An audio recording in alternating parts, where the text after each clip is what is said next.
Salut à tous les amis, désolé pour ce petit retard et ce léger contretemps, j'ai pas eu le temps en ce moment de faire des vidéos, donc pour la critique de Tokyo Revengers, ça arrivera demain ou après-demain, je vais voir.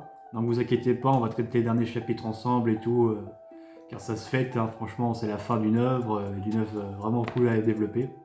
En tout cas en vidéo, on verra ça demain ou après-demain.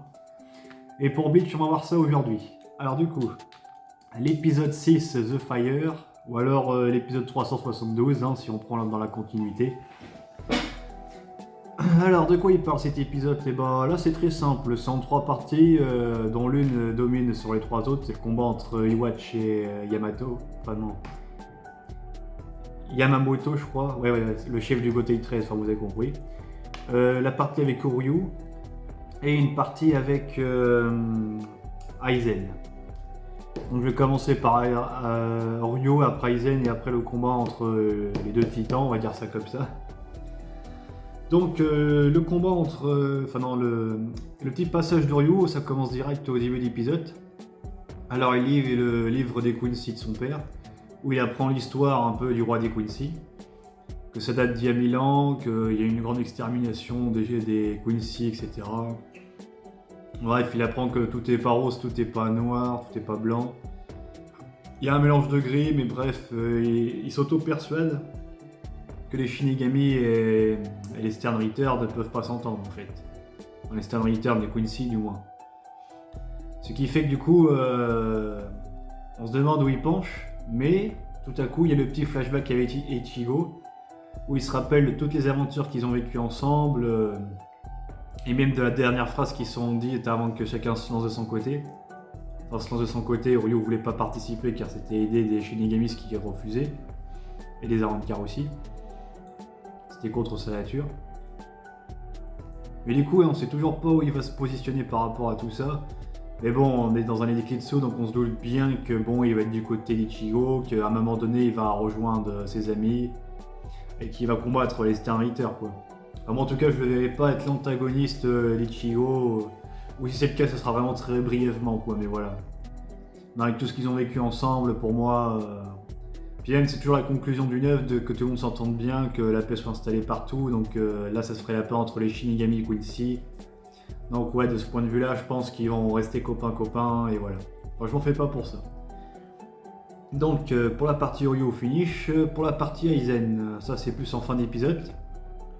Ou à la fin du combat entre Iwatch et Yamamoto, et bah Iwatch dit que pendant ce temps-là, il était sous la prison de la première division. Ce qui est en dessous de la première division, c'était une prison où là justement il y a Aizen enfermé dedans. Donc pourquoi sous la première division? Bah sûrement parce que c'était la plus puissante et que voilà. Enfin, si on compte pas la division 0, mais bon ça on va pas trop spoiler par la suite, hein, on verra après. Donc voilà. C'était enfermé en dessous et du coup on apprend qu'Iwatch voulait recruter Aizen. Mais Aizen refuse, ce qui m'a beaucoup étonné. Je pensais franchement, vu comme il est manipulateur, qu'il aurait dit oui je viens et puis après je te fais un coup fourré, mais non là c'est... Non, je reste ici, t'inquiète, voilà, je sortirai quand j'en ai envie. Le mec no stress, hein, il veut être sous les ordres de personne, et comme il le dit Iwatch, il est allé au Gyoku. Donc le tuer prendrait du temps, le manipuler prendrait du temps, bref... Dans tous les cas, c'est une personne assez dangereuse pour Iwatch. En tout cas, on le sent que s'il le recrute, c'est que c'est pas n'importe qui. De toute façon, Aizen, c'est quasiment les 2 tiers de Bleach, hein, donc bon, j'ai envie de dire, voilà. Et maintenant, le combat entre Yamamoto et Iwatch. Alors, c'était un combat vachement fou, franchement. Donc, on voit toujours les petits combats de tous les capitaines, un peu en extérieur, mais vraiment vite fait, quoi.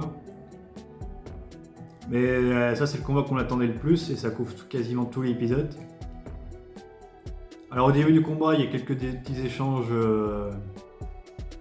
de coups de sabre vite fait avec son Shikai à Yamamoto. Donc il voit que ça fait pas grand chose ou à peu près grand chose, donc il a quand même réussi à faire sortir l'épée d'Iwatch, c'est ce qu'il voulait absolument faire. Et du coup Yamamoto il sort son Bankai. Alors, je crois que ça s'appelle Zanka no je sais plus quoi, enfin bref, je le mettrai de façon en image, le nom du Bankai et le Bankai. Bon, du coup, son Bankai, il concentre toute la chaleur dans sa lame, ce qui fait que sa lame, on dirait qu'elle est carbonisée. mais elle est ultra pétée parce qu'elle est à 15 millions de degrés au bout de la lame. Ce qui fait que du coup, quand il touche une surface, et bah, ça se met entièrement à exploser. Et une grosse explosion, quoi, c'est pas de la merde. Non, c'est un Zanpakuto complètement fumé.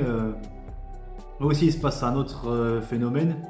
C'est que quand il est sous cette forme en Bankai, et bah, toute la Soul Society, ou du moins le Segretei, est sous l'effet de la chaleur.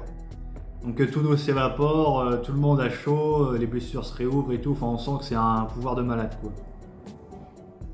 Il le dit même qu'il faut pas que ça reste trop longtemps comme ça pour pas tuer tout le monde. On sent que c'est un Bankai complètement craqué. Et en plus, c'est il n'y avec ça, mais il y a plusieurs modes de ce Bankai. Alors je crois que t'as un délire avec l'Est, l'Ouest, etc. Donc t'en as un, voilà, c'est pour carboniser l'âme et tout ça. T'en as un autre où c'est carrément qui sert armure de défense, c'est pour avoir une armure de flamme autour de soi. Et ça brûle tellement que même le sol il fond complètement, et même tout ce qui est aux alentours. C'est complètement craqué. Et t'en as un autre aussi, une autre technique, alors ça permet carrément de faire revivre des morts que tu as tués toi-même, avec le Bankai en tout cas.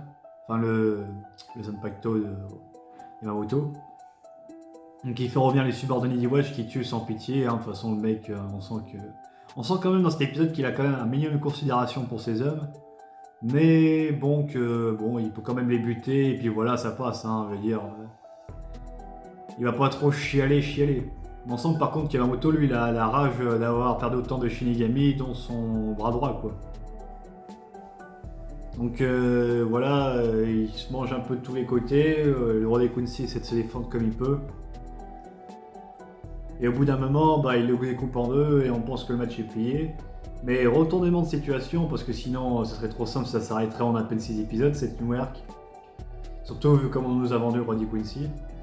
Donc on apprend que c'était un autre Stern Ritter du coup. Alors je sais pas si c'était une permutation, ou alors si c'est parce que quand le bras droit du Stern Ritter, je sais pas comment il s'appelle, le gars avec les cheveux blonds là, il s'inquiète pour son roi.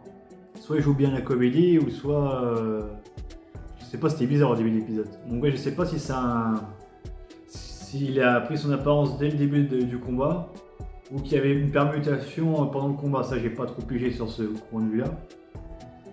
En tout cas, une chose est sûre, voilà, le Yamamoto s'est fait rouler. Et pire que ça, il lui a volé son Bankai. Donc vous vous rendez compte, le Bankai Yamamoto c'est le plus pété de la Soul Society, et puis il a réussi à lui voler. Déjà comme si le roi des Quincy n'était pas assez pété comme ça. Donc il lui vend son Bankai, et puis là, bah, le roi des Quincy, pendant ce temps-là, j'étais justement en train de chercher Aizen, mais il n'a pas volé, etc. Donc voilà, on sent que là dans les yeux de Yamamoto qu'il est complètement déprimé, là il a compris qu'il a perdu. Hein. Là son Bankai, il a compris qu'il est finito. Parce qu'il y a 1000 ans, il avait réussi à battre le roi des Quincy, il pensait réitérer le même exploit. Mais là, voilà, il a perdu, et en plus, il a doublé de pouvoir alors que le roi des Quincy. Alors maintenant, pour trouver quelqu'un pour lui tenir tête, ça va être compliqué. En tout cas, à l'état actuel, même un Ichigo à 100%, c'est complètement ric-rac, à moins qu'il y ait un power-up, un entraînement ou je sais pas quoi, on verra bien. Mais voilà, on sent qu'en tout cas, c'est un peu la fin des petits combats légers, et que là, on rentre vraiment dans du dark, du très très dark. Parce qu'il a quand même buté Kenpachi tranquillement, il a buté Yamamoto, tous les capitaines de division, ou presque, ont quasiment tous les Bankai volés. Et Ichigo est toujours prisonnier de son espèce de dimension temporelle. Enfin bref, là on sent que c'est la merde partout. Après on n'a pas vu le père d'Ichigo, on n'a pas vu, comment ça s'appelle, la meuf qui maîtrise le mieux le Shumpo là. Enfin elle qui se transforme en chat, on ne l'a pas vu non plus. Mais voilà, je vois très peu de personnages pour redresser la situation en tout cas. Mais bref, les animations étaient vraiment incroyables. Là, c'était un combat vraiment à la DBZ où on n'a pas décroché du début à la fin. C'était badass comme à l'époque, quoi. On revit vraiment les années 2000, comme le dirait le chef Otaku. Bon, sur ce, les amis, je vais vous dire à très bientôt pour une prochaine vidéo. Ciao!